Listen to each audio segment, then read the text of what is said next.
지혜를 구하라 라는 제목으로 여러분과 좀 말씀을 나누겠습니다. 여러분 지난 한 주간 평안하셨습니까? 폭염주의보가 지난 주간에 시작됐죠. 그리고 또 폭염주의보가 내렸는데 비가 오니 날도 습하고 그랬습니다. 혹시 지난 한 주간을 지내시면서 제가 지난주에 나누었던 말씀, 우리는 믿음의 성장 과정이 있다.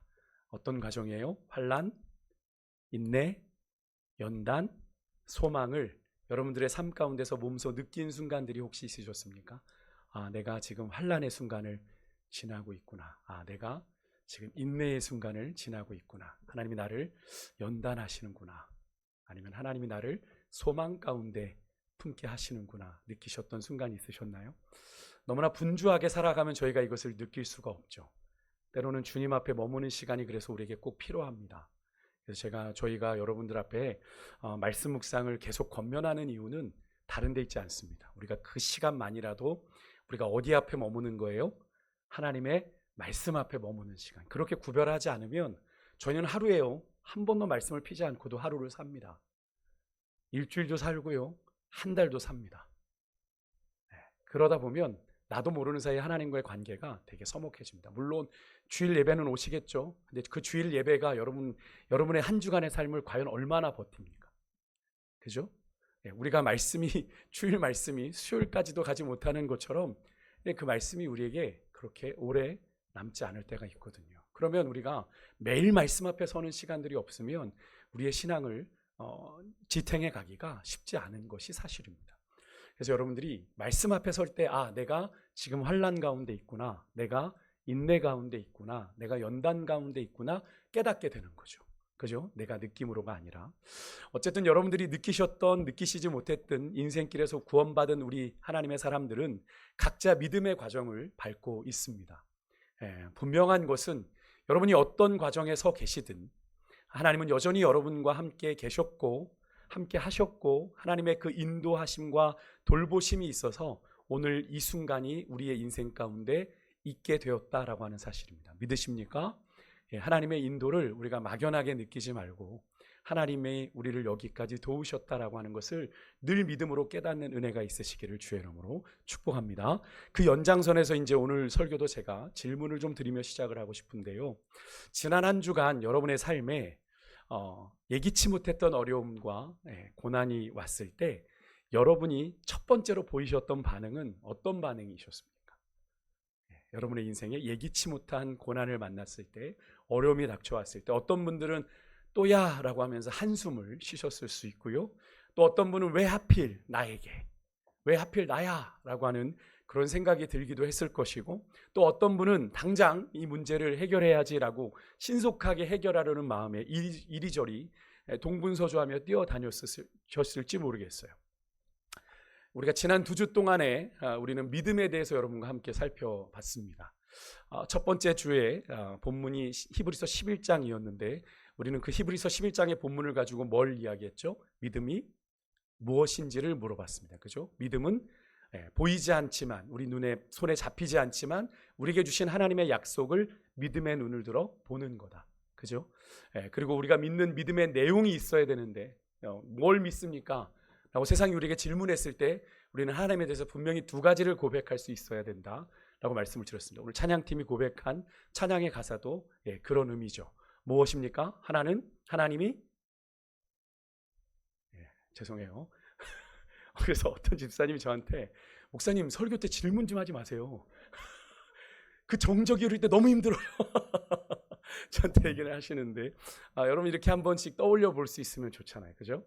우리가 알아야 되는 믿음의 내용 2가지가 뭡니까? 하나님이 살아계시다는 것. 그죠? 아까 우리가 하나님이 계시네, 우리 찬양팀 찬양했는데, 하나님이 우리 눈에 보이지 않지만 하나님이 실수가 없이 완전하신 주님이 내 인생 가운데 일하고 계심을 우리가 믿는 것. 2번째는 뭐예요? 하나님은 선하시다. 하나님은 선하시다라는 이 2가지 믿음을 우리가 가지고 신앙생활 하셔야 돼요. 그러니까 여러분들이 뭘 믿어요? 몰라, 그냥 믿어 라고 얘기하면 안 돼요. 우리의 믿음은 분명해야 됩니다. 하나님이 살아계신다는 걸 우리가 그것을 분명히 믿고 하나님이 선하시다는 걸 믿고 살아갈 때, 그것을 우리 안에서 계속 되새김질할 때 우리의 인생의 방향이 달라지는 거예요. 그것을 그냥 말씀 시간에만 그랬지 그걸 믿는 거지라고 생각하고 끝나는 게 아니라 그것이 매일 우리의 삶 속에서 하나님은 살아계십니다, 하나님은 선하십니다가 날마다 고백될 때 우리의 삶의 방향, 기준, 방식이 달라질 수 있게 되는 거거든요. 그렇지 않습니까? 여러분, 믿는 구석이 있는 사람은 다르잖아요. 그죠? 믿는 구석이 있는 사람은 다르잖아요. 세상의 권력자나 세상의 재력가나 이 사람이 내 뒤를 봐준다가만 해도 이런 어려운 불경기에도 나는 염려 없어. 믿는 구석이 있으니까 그렇게 얘기하는데, 우리는 믿는 구석이 누구예요? 살아계신 하나님이신데도 우리는 전전긍긍하며 살아가고 있다라고 하는 것, 여러분, 우리의 믿음이 잘못된 것 아니겠습니까? 우리의 믿음을 점검해야 되겠죠. 두 번째, 지난 주일에는 저희가 뭘 나눴습니까? 로마서 5장의 말씀을 통해서 환난 속에서도 믿음이 인내를 낳고, 인내가 연단을 거치고 난 뒤에 뭐가 돼요? 소망을 낳게 된다라는 말씀을 드렸습니다. 믿음이 어떻게 자라는지, 우리 안에 생긴 그 믿음이 어떻게 자라게 되는지, 우리 안에서 그 믿음의 성장 과정을 여러분들에게 나누었어요. 그러니까 우리가 이제 우리 안에 환난이 와도 우리는 뭘 바라볼 수 있어야 된다? 소망할 수 있어야 된다. 선하신 주님이 내 인생을 그렇게 인도해 가실 걸 믿는 거죠. 하나님이 하시는 일들에 대해서 우리가 나누었어요. 오늘은 이제 야고보 사도는, 오늘 본문은 이제 야고보서인데, 야고보 사도가 기록을 한 거죠. 야고보 사도는 한 걸음 더 나아가 우리에게 이렇게 질문합니다.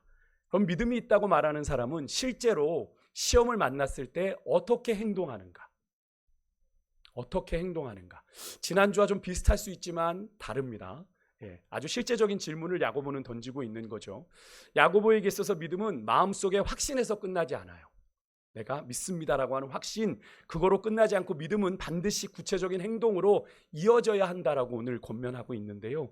여러분, 교회를 여전히 다니고 계시지만 믿음은 여전히 그냥 추상적이지 막연하다라고 느끼고 계신 분들에게 야고보 사도는 믿음이 그게 다가 아니다 라고 오늘 도전하고 있다는 걸 여러분 염두에 두고 오늘 말씀을 좀 들으실 수 있었으면 좋겠습니다. 오늘 본문에서 야고보 사도는 세 가지를 이야기합니다. 믿음의 사람은 그의 인생 가운데 오는 그 시험을 어떻게 바라봐야 되는가? 또 하나는 그 시험 속에서 믿음의 사람은 무엇을 구해야 하는가? 시험을 만났을 때 무엇을 구해야 하는가? 또 어떻게 무언가를 구해야 되는데 그것을 어떻게 구해야 되는가? 이 세 가지를 이야기해요. 차례대로 순서대로 좀 살펴보겠습니다. 야고보 사도는 오늘 본문 2절에서 좀 당황스러운 말을 꺼내요. 너희가 여러 가지 시험을 당하거든 어떻게 하래요? 온전히 기쁘게 여기라. 지난 주일에 나누었던 좀 당황스러운 말씀, 로마서 5장 3절에 너희가 환난 중에도 뭐 하라고 그랬어요? 사도 바울이 즐거워하라, 그죠? 즐거워하라 그랬어요. 그 말씀 못지않게 이 말씀은 우리의 교계를 갸우뚱하게 하는 말씀입니다. 시험을 당했는데, 그것도 여러 가지 시험을 당했는데 그것을 기쁘게 여기라고? 여러분, 병이 생겼어요. 갑자기 덜컥 암 말기입니다. 이랬는데 여러분 기뻐하실 수 있어요. 실직을 당했어요. 나가십시오. 사업이 고전합니다. 가족 간에 말 못할 앙금이 생기고 갈등이 생겨서 가족 간에 어려움이 있을 때 여러분 그것을 기쁘게 여기라고 성경은 말하고 있는 것처럼 보여요. 그죠? 우리를 이렇게 뭐라고 그럴까요? 희망 고문하라는 건가? 이런 생각처럼 들리기도 합니다. 근데 여러분, 이 말은 우리가 그렇게 생각하는 것처럼 시험 자체를 즐기라는 말이 아닙니다.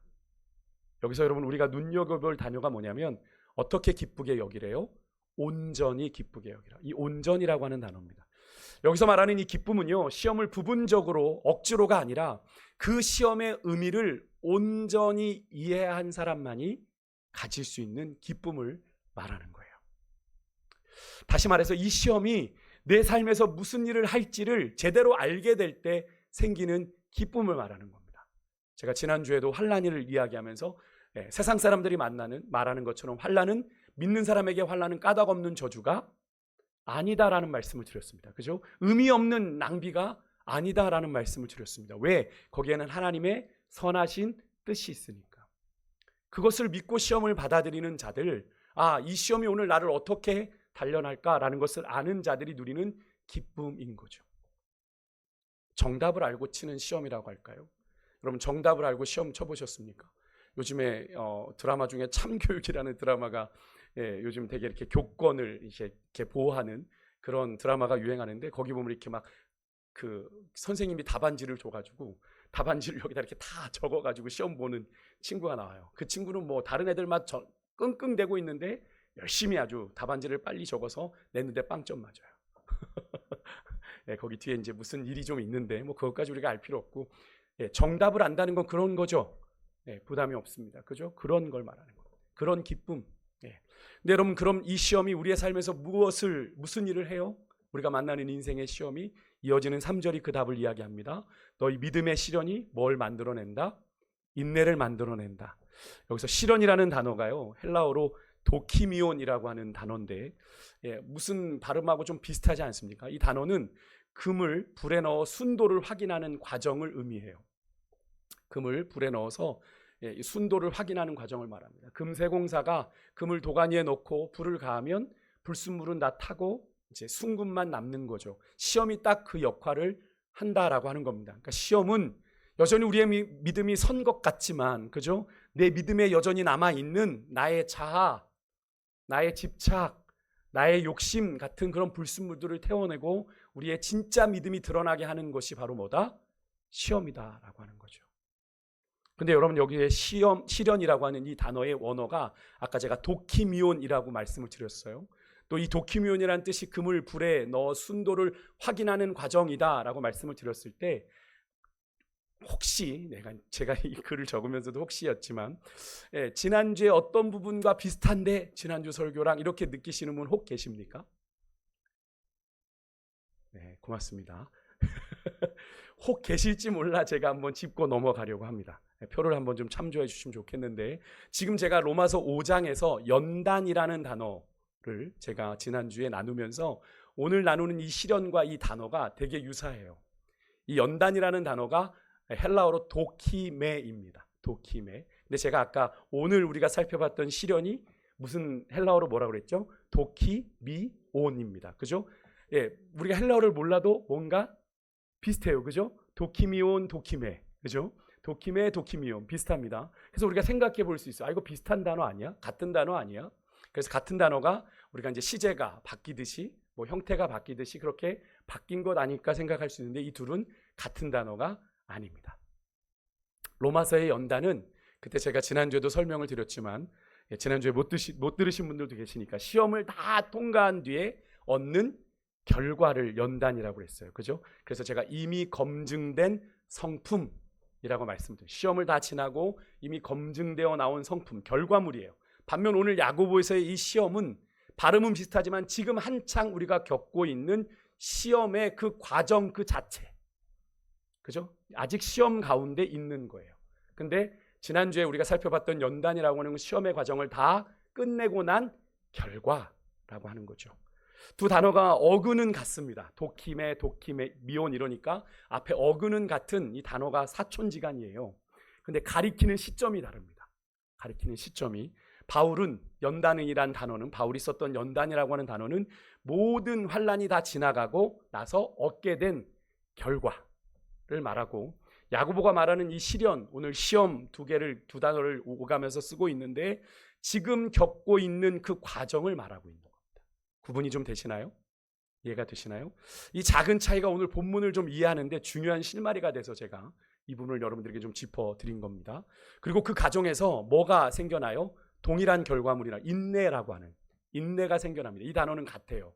지난주에 환난은 인내를 했잖아요. 그 인내와 오늘 본문에 나오는 인내가 같은 단어입니다. 휘포모네라고 하는 헬라어를 쓰는데, 이 단어가 지난주에도 말씀드린 것처럼 그냥 이게 떠밀리듯 억지로 수동적으로 버티며 참는 그런 인내가 아니라고 말씀드렸어요. 그죠?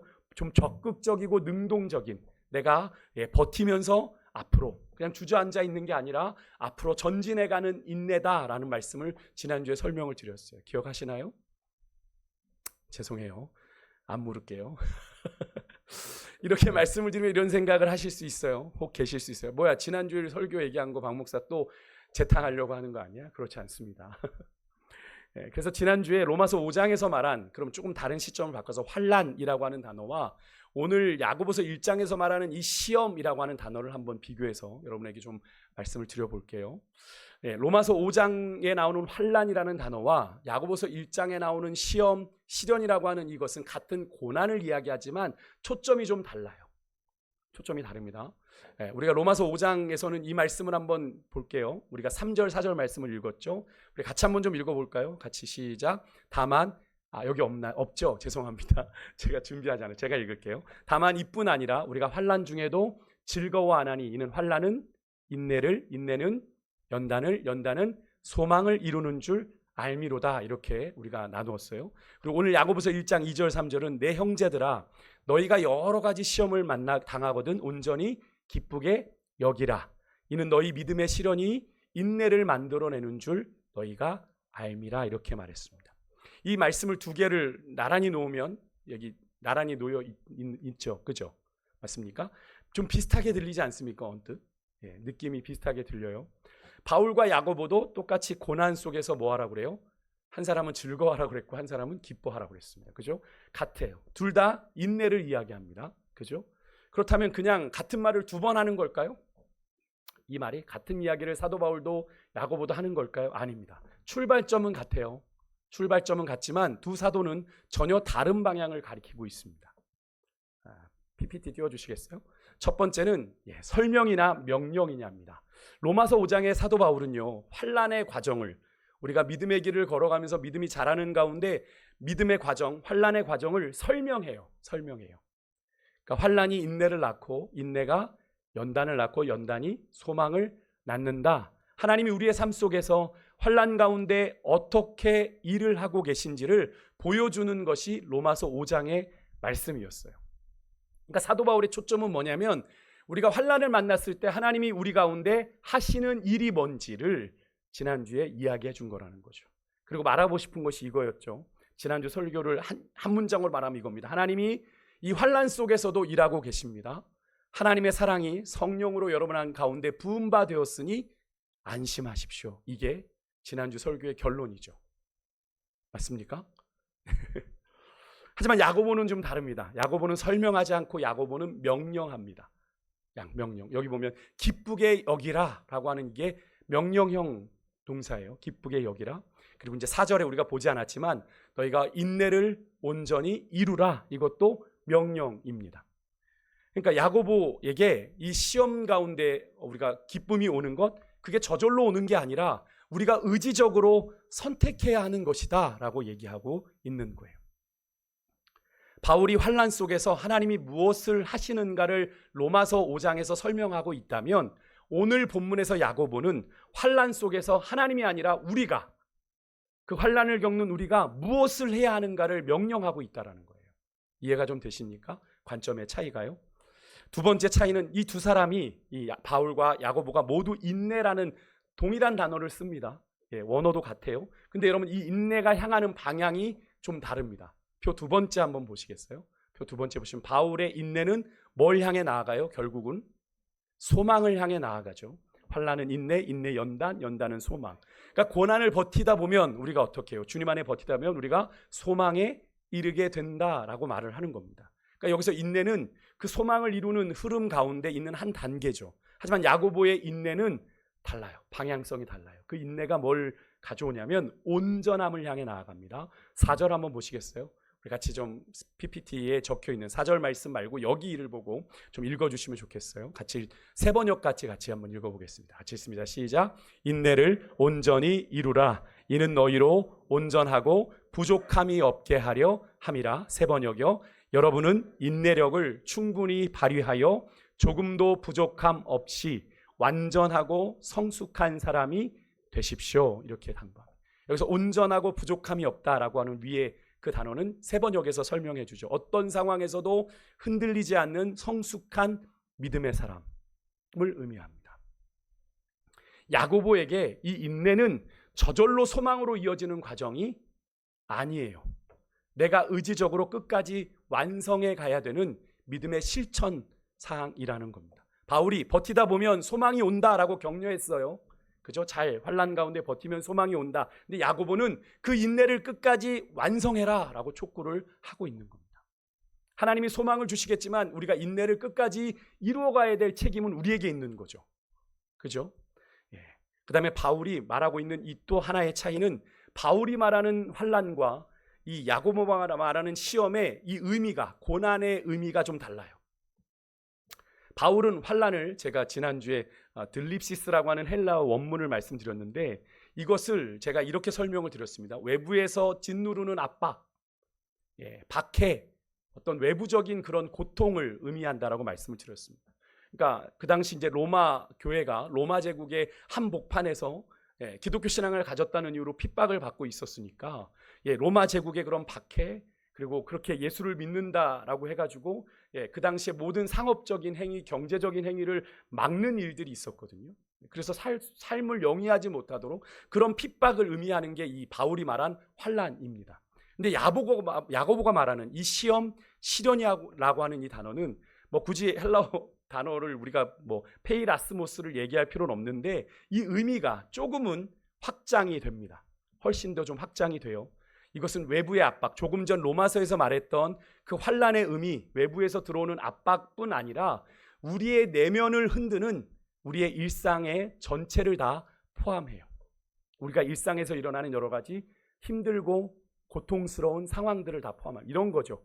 야고보서의 독자들은 누구냐면, 야고보서를 읽었던 독자들은 누구냐면 이방 땅에 흩어져 살았던, 이스라엘 땅에 살던 독자들이 아니라 이방 땅에 흩어져 포로로 끌려가서 도망쳐서 살고 있던 디아스포라 유대인들이었습니다.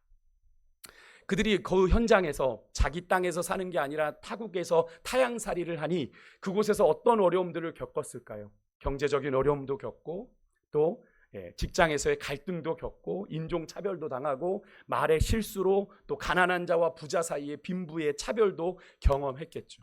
일상에서 일어나는 여러 가지 그런 복잡한 문제들이 이 야고보 사도의 이 독자들에게는 다 시험의 종류였다라고 하는 겁니다. 야고보는 그렇게 삶의 현장 가운데로 이 고난의 문제를 가지고 들어와요. 그러니까 우리가 삶의 현장에서 일상에서 끊임없이 부딪혀지는 뭐 밖에서 외부적인 압박이 아니라 내 안에서 끊임없이 내가 고통스럽다고 느끼는 그 시험들, 그것들을 다 고난으로 보았다라고 하는 거죠. 정리해 보면 그렇습니다. 바울은 외부의 그런 뭐 제국의 박해 앞에서 하나님의 사랑을 붙들게 성도들을 권면했어요. 그죠? 환난은 인내를 낳고 인내는 연단을 낳고 소망을 이루니까 잘 버텨라. 지금 너희가 핍박 가운데 너희들의 믿음을 지키고 있지만 잘 버텨라. 하지만 야고보는 이제는 그런 좀 거창한 그런 것보단 일상으로 들어와서 너희들의 복잡한 일상에서 끊임없이 너희들에게 다가오는 그런 시험들, 경제적인 어려움, 직장에서 갈등, 말의 실수 이런 것들 앞에서 뭐라고 얘기하고 있냐면 하나님의 지혜를 구하고 행동해라. 이렇게 말을 하고 있습니다. 두 사도가 서로 반대되는 이야기를 하는 게 아니라 같은 현실을 보되 조금 각도가 다르게 보고 있는 거예요. 지난주에 로마서 5장은 고난 속에 무너진 우리에게 이렇게 말했죠. 괜찮습니다. 하나님이 그 모든 과정 속에서 일하고 계십니다. 소망을 잃지 마십시오 라고 얘기했다면 그런 위로의 메시지가 로마서 5장에 지난 사도 바울의 권면의 핵심이었다라고 한다면 오늘 야고보서 1장은 그런 위로를 들은 성도들에게 한 걸음 더 나아가 그렇게 위로받는 곳에서 머물지 말고 너희들의 믿음이 적극적으로 행동해야 되는데 그렇다면 이제 일어나십시오. 하나님의 지혜를 구하고 믿음으로 움직이십시오. 권면하고 있는 것이 오늘 야고보서의 말씀이에요. 믿음의 결단을 요구하고 있는 거죠. 우리가 소망 가운데 그냥 멍하니 바라보고 있는 게 아니라 우리의 삶의 현장에서 믿는 자들이 어떻게 그 환난 가운데 소망 가운데 인내하며 나아가야 될지 구체적인 방식을 야고보서가 얘기해 주고 있다는 겁니다. 그러니까 바울이 우리를 붙들어 환난 가운데 힘들어서 넘어 있는 우리를 붙들어 일으켜 세워줬다면 야고보는요 일어나 우리 손을 붙잡고 이제 앞으로 나아갑시다. 믿음으로 전진해 갑시다 라고 이끄는 거예요. 그래서 여러분 이 두 말씀은 사실 같이 읽어야 믿음의 온전함을 이룰 수가 있습니다. 우리가 이 뒤쪽에 사실 사도 바울의 5장의 말씀에 머무를 때가 너무 많지 않습니까? 너무 힘겨우면 그냥 소망을 품는 것도 힘든데 무슨 그죠? 우리의 신앙이 거기에 머물 때가 많은데 여러분 오늘 야고보 사도는 거기에 머물지 말고 하나님의 지혜를 구하며 믿음으로 전진해 가자라고 이야기를 해요. 이것이 이제 이 야고보 사도가 말하는 이 온전함을 향해 나아가는 이 첫 걸음이 무엇인지를 우리가 좀 살펴보겠는데 야고보는 5절에서 그 답을 줍니다. 두 번째로 넘어가면 5절을 보면 이렇게 말합니다. 너희 중에 누구든지 지혜가 부족하거든 하나님께 구하라. 지혜가 필요한데 지혜를 어디서 얻는데요? 하나님께로부터 얻는데요.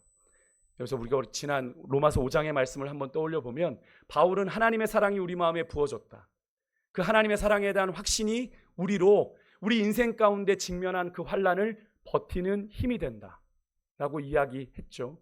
근데 여러분 이런 경험 해보신 적 있지 않으세요? 우리가 지난주의 말씀을 토대로 우리가 하나님이 나를 사랑하신다는 건 여러분 다 아시죠? 아멘이십니까? 하나님이 여러분을 사랑하시는 건 아세요? 믿기까지는 못 가도 알긴 아시잖아요. 그죠? 근데 여러분 지금 눈앞에 벌어진 이 상황에서 구체적으로 내가 어떻게 할지를 모르겠는 경험 해보신 적 있지 않으세요? 직장에서 내가 억울한 일을 당했고 가족 간의 어려움, 심각한 갈등이 생겼어요. 또 재정적인 갑작스러운 어려움에 빠지게 됩니다. 그런 가운데서도 하나님이 나를 사랑하신다는 건 알겠는데 지금 내 앞에 이 당면한 문제 앞에 내가 어떻게 반응해야 하는지, 내가 어떤 선택을 해야 하는지 그 막막함 말입니다. 하나님 내가 어떻게 하라는 거예요? 바울의 로마서의 말씀이 하나님의 사랑으로 우리를 그 답답한 상황 가운데서 우리를 일으켜 세웠습니다. 소망으로 다시 이렇게 세웠어요. 야고보는 이제 그 다음 질문을 하는 건데 그럼 이제 어떻게 하면 됩니까 하나님? 우리가 물었을 때 하나님이 뭐라고 말씀하시냐면 지혜를 구해라. 하나님의 지혜를 구해라. 5절에 말씀하고 계시는 거예요. 그래서 여기서 지혜가 부족하거든이란 표현이 나오잖아요. 이게 참 실제적인 말이죠. 야고보는 믿음이 있는 사람도 지혜가 부족할 수 있다라고 얘기하는 겁니다. 믿음이 있는 사람도 다 지혜롭지 않습니다. 지혜가 부족할 수 있어요.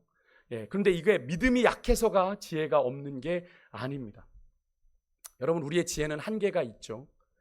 하나님의 미련한 것이 인간의 지혜보다 지혜롭다라고 성경은 이야기합니다. 오히려 내 지혜가 하나님 앞에서 부족하다라는 걸 진심으로 인정하는 것이 여러분 참된 지혜의 시작입니다. 잠언 9장 10절은 그래서 우리에게 말하죠. 우리가 잘 아는 말씀입니다. 여호와를 경외하는 것이 뭐예요? 지혜의 근본이라고 말합니다. 여러분 여호와를 경외하는 것이 뭡니까? 하나님 없이 내 지혜만으론 안 된다는 사실을 인정하는 것. 한번 따라해 보시겠어요? 하나님 없이 내 지혜만으로는 안 된다는 것을 인정하는 것. 여러분 인정하십니까? 그것이 하나님에 대한 진정한 경외이고요. 그것이 참된 지혜의 출발점입니다. 그렇다면 여러분 여기서 말하는 야고보가 말하는 이 지혜는 뭔가요? 우리에게 구하라고 말하고 있는 이 지혜는 어떤 지혜예요? 단순히 머리가 좋다라는 것을 의미하는 것이 아닙니다. 야고보서 3장 17절에 보면 이 지혜를 이렇게 설명해요. 우리 같이 한번 좀 읽어볼까요? 3장 17절 화면 보고 있습니다. 시작. 오직 위로부터 난 지혜는 첫째 성결하고 다음에 화평하고 관용하고 양순하며 긍휼과 선한 열매가 가득하고 편견과 거짓이 없나니. 아멘. 여러분 실망하셨어요? 뭐야? 어떡하라는 거야? 이 지혜를 이게 뭐가 지혜야? 라고 생각이 드시나요? 여러분 이 지혜는 분명히 말합니다. 어디로부터 난 지혜래요? 위로부터 난 하나님의 지혜래요. 시험 한가운데서 지금 내가 어떻게 믿음으로 반응해야 하는가? 내가 어떤 길을 선택해야 하는가? 내가 이 사람을 어떻게 대해야 하는가를 분별하는 능력을 말하는 겁니다. 그런데 이 능력, 근데 이것은 감정에 끌려가는 게 아니고 상황에 휘둘리지 않고 하나님의 눈으로 상황을 볼 수 있는 눈을 말하는 겁니다. 하나님의 눈으로 상황을 볼 수 있는, 내가 처한 상황을 볼 수 있는 눈. 즉 뒤에 이어지는 말씀과 연결하면 이런 겁니다. 성결함과 화평을, 관용과 양순함을, 긍휼과 선한 열매가 가득하고 편견과 거짓이 없으신 그 하나님의 눈으로 우리의 상황을 볼 수 있는 눈이 바로 여기서 말하는 지혜라고 하는 겁니다.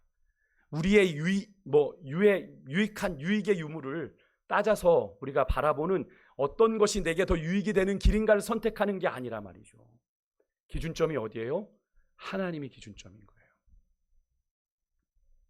그래서 여러분 이 지혜는 위로부터 난 지혜라고 했습니다. 다시 말해서 내 안에서 만들어낼 수 있는 것이 아니라는 거죠. 이 지혜는 내 안에서 생겨나는 게 아니에요. 우리가 아무리 경험이 많고 노하우가 많고 똑똑한 사람도 스스로 이 위로부터 난 지혜를 내 안에서 생산해낼 수 없습니다. 그렇다면 자연스럽게 이런 질문이 우리에게 생기겠죠. 그렇다면 이 위로부터 오는 이 지혜를 하나님은 우리에게 어떻게 주세요? 어떻게 주세요? 야고보 5절에서 야고보서 사도는 5절에서 이렇게 말합니다. 하나님을 이런 분으로 소개합니다. 모든 사람에게 후히 주시고 꾸짖지 아니하시는 분이라고 소개해요. 여러분, 하나님에 대한 이 이해가 얼마나 중요한지 모릅니다. 여러분, 하나님을 여러분은 잘 아시나요? 하나님에 대해서 여러분 어떻게 이해하고 계세요? 우리가 하나님께 뭔가를 구할 때 이런 마음이 드는 경우가 있죠. 내가 이런 걸 구해도 될까? 내가 너무 부족한데 라는 그런 생각이요. 근데 여러분, 야고보는 말합니다. 하나님은 결코 우리의 모자람을 꾸짖지 않으시고 부족한 채로 하나님 앞에 왔다고 우리를 책망하시는 분이 아니라고. 오히려 우리에게 후히 주신다. 이게 하플로스라고 하는 단어인데요. 이 후히라는 단어가 뭐냐면 아무 조건 없이 우리에게 풍성하게 주신다라는 걸 의미합니다. 여러분, 이런 하나님의 속성을 우리가 알고 믿을 때 우리는 염치불구하고 하나님 앞에 담대함으로 나아가 하나님의 지혜를 구할 수 있는 거죠. 아멘이십니까? 여전히 자신이 없으세요? 하나님이 말씀하셨잖아요. 하나님은 야고보 사도가 뭐래요? 모든 사람에게 후히 주시고 꾸짖지 아니하시는 분이라는 것. 여러분 믿으십니까?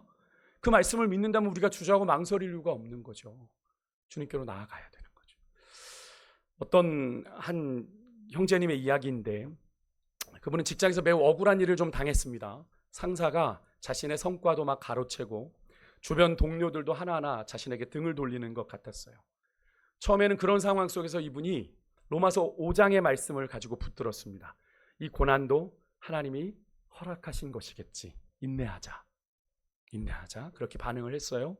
근데 문제는 인내는 되는데 실제로 내가 지금 이 상황 속에서 어떻게 행동해야 되겠는지를 모르겠는 거죠. 내가 이들과 당당하게 맞설 거냐? 아니면 조용히 하나님의 때를 기다려야 하는가? 아니면 다른 곳을 내가 알아봐야 되는가? 이런 고민을 한 겁니다.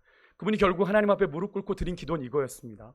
주님, 저는 이 상황에서 내가 어떻게 해야 될지 잘 모르겠습니다. 하나님 지혜를 주십시오. 하나님께 위로를 구하는 기도가 아니었습니다. 그럼 그 상황을 놓고 우리 위로를 찾을 수 있죠. 하나님, 너무나 회사 생활이 힘들어요. 나 위로해 주세요. 그렇게 위로할 수 있는데 그런 기도하지 않았고 방향을 구하는 기도를 했어요. 이 사람은. 그리고 그 기도 이후에 이분은요, 하나님 앞에 하나님께서 전혀 생각지도 못한 방법으로 그의 상황이 열리는 것을 경험했다고 합니다.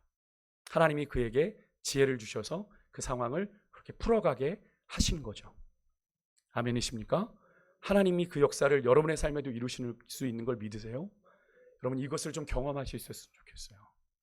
여러분, 이런 예를 드리는 건 여러분 이렇게 기도하시라는 거예요. 여러분, 로마서 5장이 그분에게 버티는, 그 말도 안 되는 그 회사 생활 가운데서 버티는 힘을 그에게 주었다면, 야고보서 1장의 이 말씀은 그분에게 내가 지금 이 상황 속에서 어떻게 믿음으로 나아가야 될지를, 그 방향을 그 사람에게 준 거죠. 그래서 이 두 말씀은 이렇게 함께 작동해, 우리 신앙에서. 그럴 때 완전한 믿음으로 우리를 이끌어가게 되는 겁니다. 여러분, 지혜를 구하라는 이 야고보의 말은 너무나 분명한 말이에요.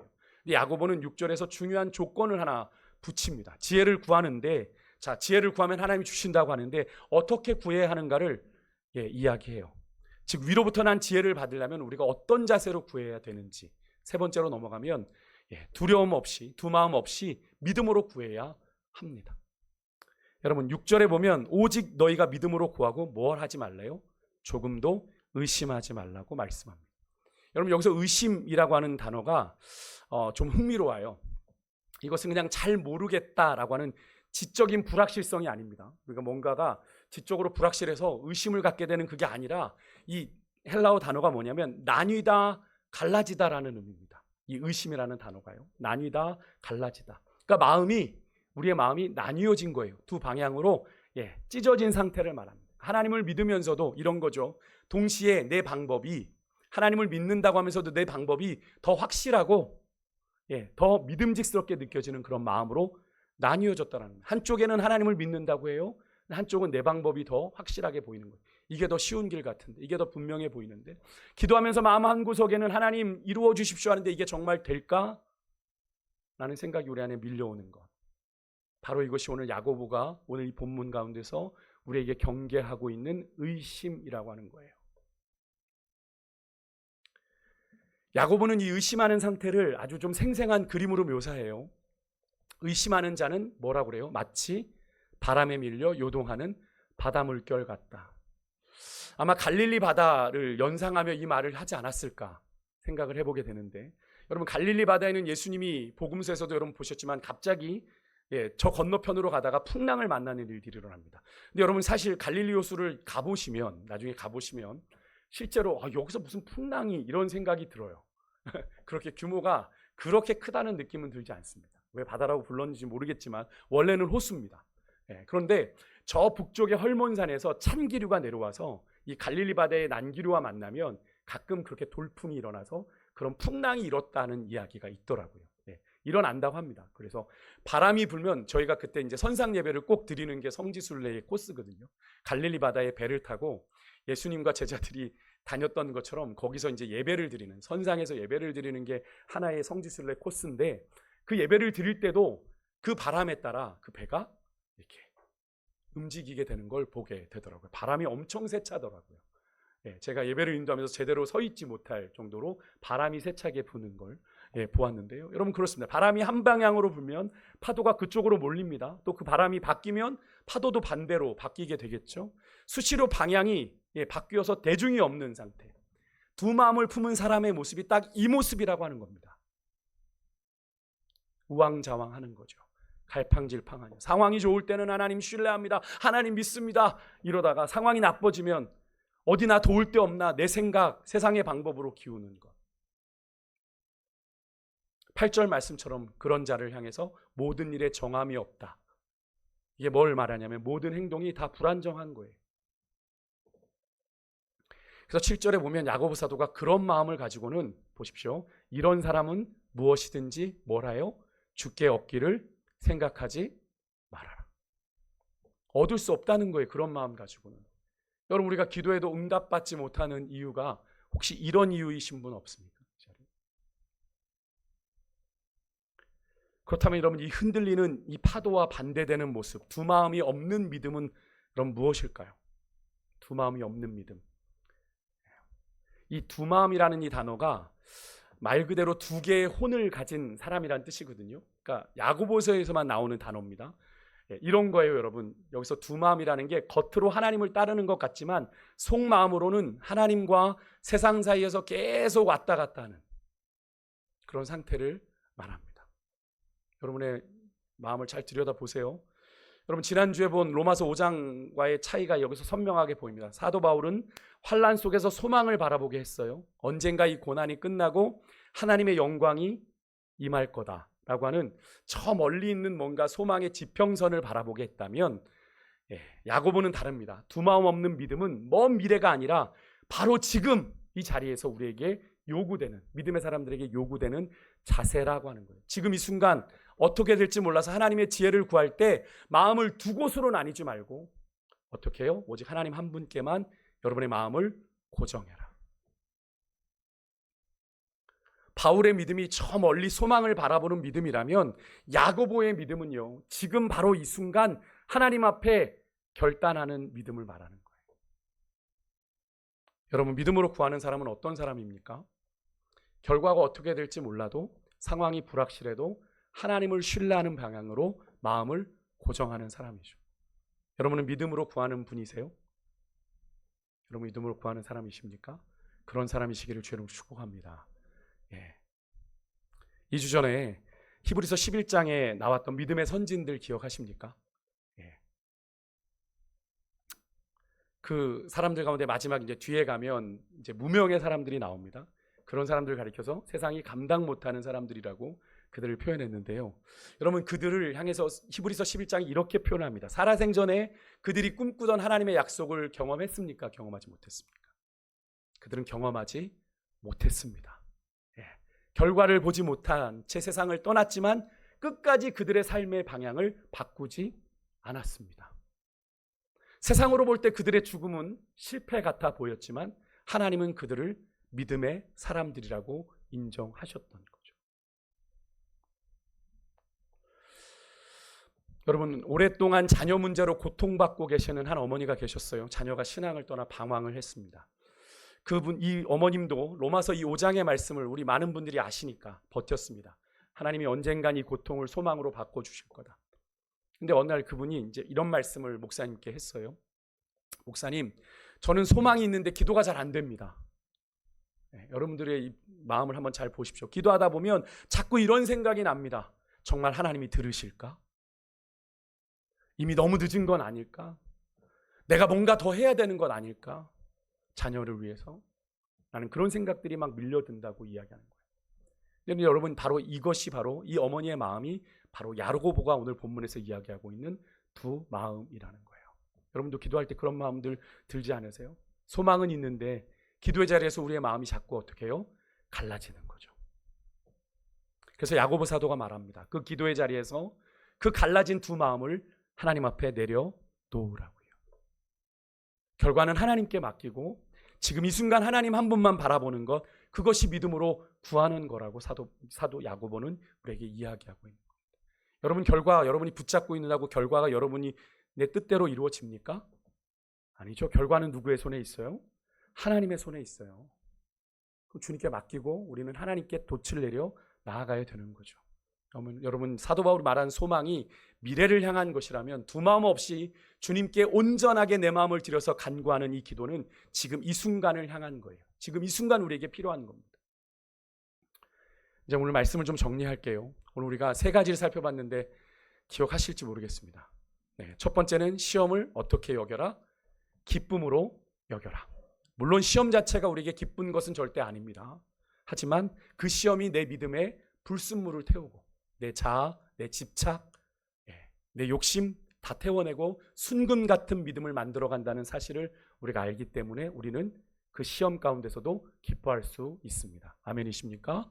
두 번째는 지혜를 구하라고 했어요. 매일 인생에 닥쳐오는 시험 앞에서 내가 어떻게 해야 될지 모르겠어요, 하나님. 내가 어떤 선택을 내리고 이 사람을 어떻게 대해야 될지 모르겠고 이 상황 속에서 내가 어떤 방식을 찾아야 될지 모르겠다. 그 막막함을 안고 그냥 답답해하지 마시고 여러분, 기도의 자리 좀 나오십시오. 기도하십시오. 여기 나오실 수 없다면 기도의 자리로 나아가시라고요. 하나님 앞에 그 막막함을 좀 가져가세요. 여러분이 안고 있다고 해결되지 않지 않습니까? 여러분, 그냥 내 지혜가 부족하다는 걸 하나님 앞에 인정하고 하나님의 지혜를 구하십시오. 그것이 참된 지혜의 시작입니다. 하나님은 절대 여러분을 꾸짖지 않으세요. 너 믿음 그거밖에 안 돼? 너 그 정도밖에 안 돼라고 책망하시는 분이 아니라 우리가 그렇게 하나님 앞에 우리 연약함을 인정하며 나올 때 하나님은 우리에게 후히 주시는 분이십니다. 아멘이십니까? 마지막, 두 마음 없는 믿음으로 구하십시오. 기도하면서 마음 갈라지면 하나님, 내 마음이 지금 갈라집니다. 하나님, 내가 결과를 모르더라도 하나님 한 분만 의지하겠습니다. 내 마음 주님께 깊이 뿌리 내리게 해주십시오. 여러분, 믿음으로 간구하실 수 있기를 주의 이름으로 축복합니다. 인간인지라 자꾸 그런 마음이 우리 안에 엄습해 와요. 사단이 자꾸 의심의 씨앗을 뿌립니다. 가라지를 뿌려요. 하나님의 알곡의 말씀이 떨어지지만 의심의 가라지가 같이 뿌려진다니까요. 우리로 자꾸 의심에 발목 잡히게 하고 우리로 자꾸 현실에 매이게 하고 우리를 그렇게 해요. 그때마다 우리는 거기에 휘둘려야 되는 것이 아니라 약속의 말씀 위에 굳게 서야 되는 줄 믿습니다.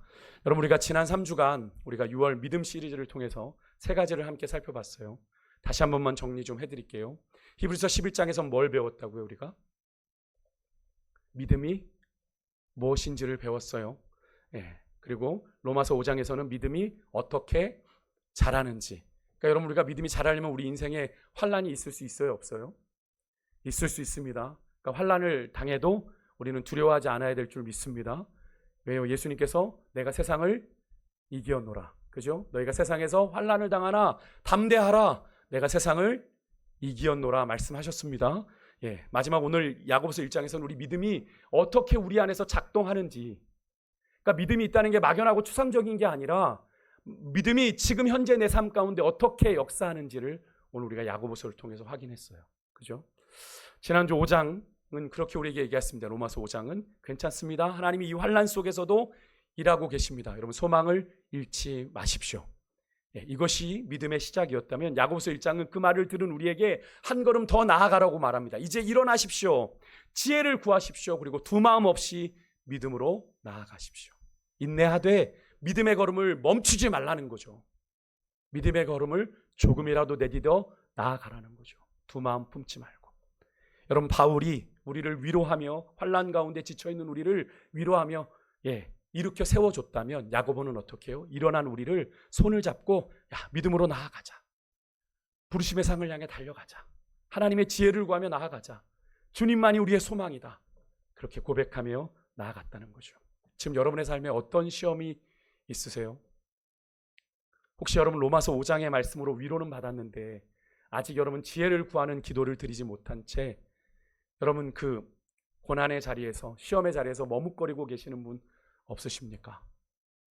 여러분 더 이상 그 자리에서 막막함에 머물러 있지 마시고, 한숨 지으며 머물러 있지 마시고 바로 그 자리에서 하나님께 구하십시오. 뭘 구합니까? 하나님의 지혜를 구하십시오. 지금의 여러분의 상황을 하나님의 눈으로 바라볼 수 있는 그 지혜를, 그 분별력을 구하십시오. 그리고 두 마음 없이 오직 믿음으로 하나님만을 신뢰하실 수 있기를 주의 이름으로 축복합니다. 그러면 하나님은 어떻게 하신다고요? 너 그거밖에 안 돼? 라고 책망하신다고요? 아니요. 꾸짖지 아니하시고 후히 주시는 분인 줄 믿습니다. 아멘이십니까? 너희 중에 누구든지 지혜가 부족하거든 모든 사람에게 후히 주시고 꾸짖지 아니하시는 하나님께 구하라. 그리하면 어떻게 해요? 주시리라 말씀하셨습니다. 오늘 이 믿음으로 여러분 앞에 지금 당한 시험을 잘 이겨내실 뿐 아니라 앞으로 우리 수없이 우리 인생에 끊임없이 닥쳐올 그 모든 시험 넉넉히 이겨내는 저와 여러분 모두가 되실 수 있기를 주의 이름으로 축복합니다. 우리 함께 찬양하겠습니다. 우리 아까 불렀던 주만 바라볼지라